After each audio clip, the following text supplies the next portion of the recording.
Daerah harus bersiasat untuk menentukan program prioritas agar kesejahteraan masyarakat tidak terabaikan.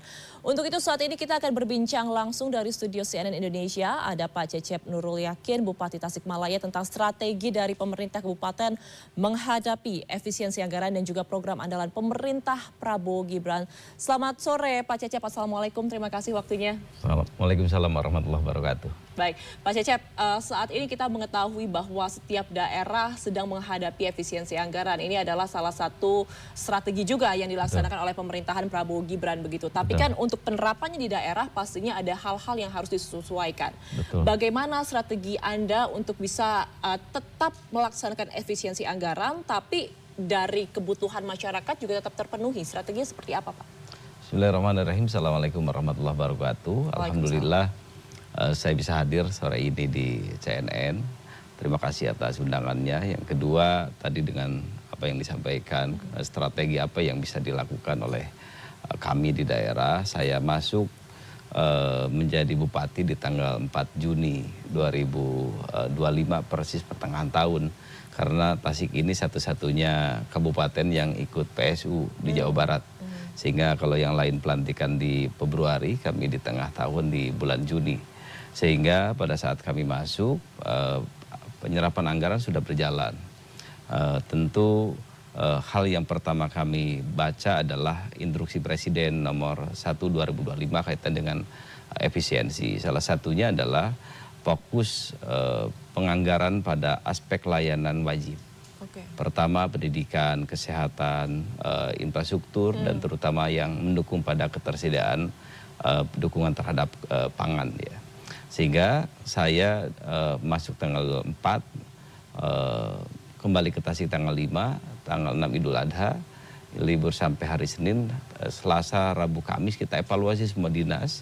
Dan kami, bahasa saya, rasionalisasi anggaran. Karena anggaran-anggaran yang sudah disusun dalam penyusunan APBD awal tahun atau disebut APBD murni, yang sifatnya salah satunya misalkan pengadaan kendaraan untuk bupati kita drop.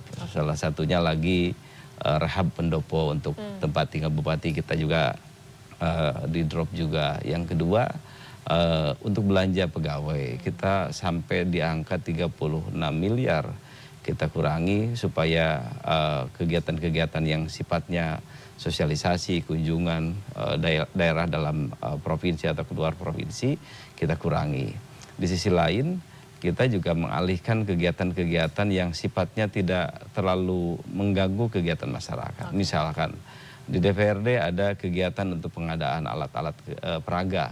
Kita alihkan dulu untuk ruang kelas, karena ruang kelas di kita banyak yang rusak.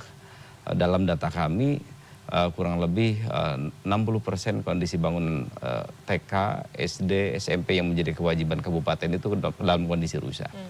Infrastruktur kami punya 1.230 km. Hanya 56% yang layak digunakan.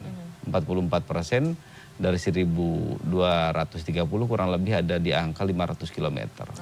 Sementara anggaran kita pada saat kita hitung tinggal kurang lebih 60 miliar lah. Antara pendidikan, kesehatan, dan infrastruktur itu. Sehingga dari belanja itu kita susun ulang. Saya melakukan bahasa istilah kami di daerah itu cut off. Semua belanja sesungguhnya maksud cut off itu belanja kita tahan dulu sampai selesai penyusunan APBD perubahan di tengah tahun. Dan baru hari kemarin penetapan APBD di kabupaten, dan hari ini sudah berada di Provinsi Jawa Barat untuk dievaluasi oleh Gubernur Jawa Barat. Dan insya Allah mudah-mudahan dalam minggu depan sudah ada hasil dari evaluasi.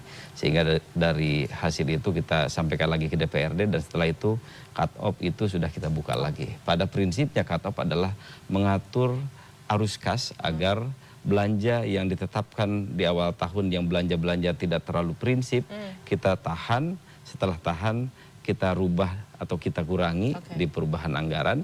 Setelah itu kita sekarang dalam kondisi balance lagi. Dan insya Allah mungkin minggu depan sudah bisa kita belanja untuk infrastruktur. Ada tambahan insya Allah kurang lebih di 54 ruang kelas. Ada 22 ruas jalan yang kita bisa bangun. dari efisiensi yang kita lakukan dari belanja-belanja yang tadinya sudah ditetapkan di awal tahun dan sekarang kita rubah di perubahan. Oke, baik. Jadi ada beberapa pos anggaran yang akhirnya harus dipangkas atau di-cut off tadi bahasanya, ya Pak Cecep. Tapi ini kan kita juga mengetahui selain efisiensi anggaran, tapi kekuatan fiskal dari tiap daerah itu sangat terbatas. Betul. Tiap daerah pasti punya kekuatannya masing-masing. Nah, kalau di Kabupaten Tasikmalaya sendiri, apakah ada peningkatan atau ada strategi untuk meningkatkan PAD untuk bisa menambah pemasukan dari Kabupaten Tasikmalaya? Betul. Kabupaten Tasikmalaya ini salah satu kabupaten terendah kemandirian fiskalnya di Jawa Barat. Kira-kira kalau kami sebut bahwa di Jawa Barat ini ada 27 kabupaten kota, Kabupaten Tasik itu ranking ke-27. Oke. Maka saya setelah masuk menjadi bupati di bulan Juni, yang tadi saya sampaikan adalah evaluasi.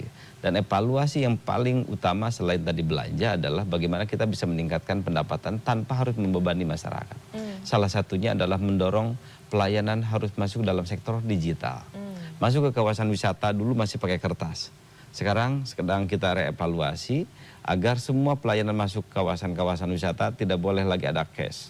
Semua harus cashless dan saya bupati nanti bisa monitor di handphone sendiri. Pertama itu. Yang kedua, kita sekarang sedang dorong untuk pengelolaan kawasan wisata itu oleh BUMD, bukan oleh Dinas Pariwisata. Mohon maaf barangkali dalam tanda petik kalau Dinas Pariwisata tugasnya adalah melayani, bukan untuk menghasilkan profit. Biarlah profit nanti dikelola oleh BUMD. Nah, yang kedua. Yang ketiga, kita sekarang tentu tidak mungkin membangun hanya sekedar dari APBD semata. Maka kita sekarang lagi memverifikasi berapa banyak aset yang bisa kita kerjasamakan dengan pihak ketiga. Kita punya lahan yang sangat strategis, tepatnya di kota Tasikmalaya, karena kami dulu Kabupaten Tasikmalaya itu satu. Di 2001 melahirkan kota Tasik, tapi kita masih punya aset di kota dan rencana kita bisa gunakan untuk bersama-sama dengan swasta akan membangun kawasan komersial area. Itu salah satu untuk kita mendongkrak pendapatan. Dan tentu itu tidak akan membebani masyarakat karena mayoritas modal yang dikeluarkan adalah dari swasta. Yang ketiga, kita punya pantai kurang lebih 50,2 km. 3 kecamatan dari perbatasan Garut sampai batas Pangandaran. Cipatujah, Karangtunggal, dan Cikalong. Sepanjang itu kurang lebih ada 600 hektar pantai dan di dalam kawasan pantai itu sudah ada 4 kegiatan. Salah satunya adalah ada PVI, nelayan ke laut, kembali ke darat. Ada 2 titik di Cipatujah dan Cikalong. Yang kedua ada kawasan wisata, ada kawasan wisata unggulan Karangtaulan dan kawasan wisata yang di Cipatujah. Dan yang ketiga ada Shrimp Estate atau tambak udang. Yang sejauh ini tambak udang itu setiap panen itu dibawa ke Jakarta atau dibawa ke Cilacap. Lalu setelah itu diekspor. Nah, kami hari ini sedang memformulaikan bahwa tidak boleh dijual keluar dulu. Harus dijual oleh ke BUMD, dari BUMD nanti baru keluar. Karena apa? Karena kami ingin bahwa setiap ada potensi daerah itu harus diurus dulu di daerah. Udang diangkat dari tambak, dicuci dulu, di packing dulu, setelah itu baru boleh keluar. Maka kita akan investasi harus ada cold storage.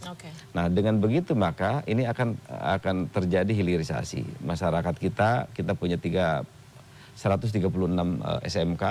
Hari ini rata-rata mereka urban ke kota karena mencari pekerjaan di kota.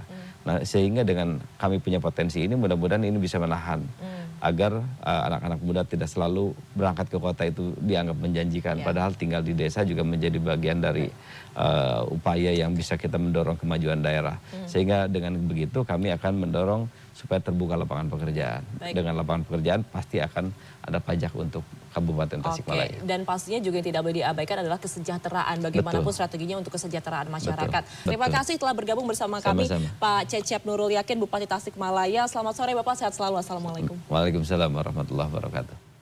Dan informasi terkini lainnya akan kami hadirkan sesaat lagi. Tetaplah bersama CNN Indonesia News.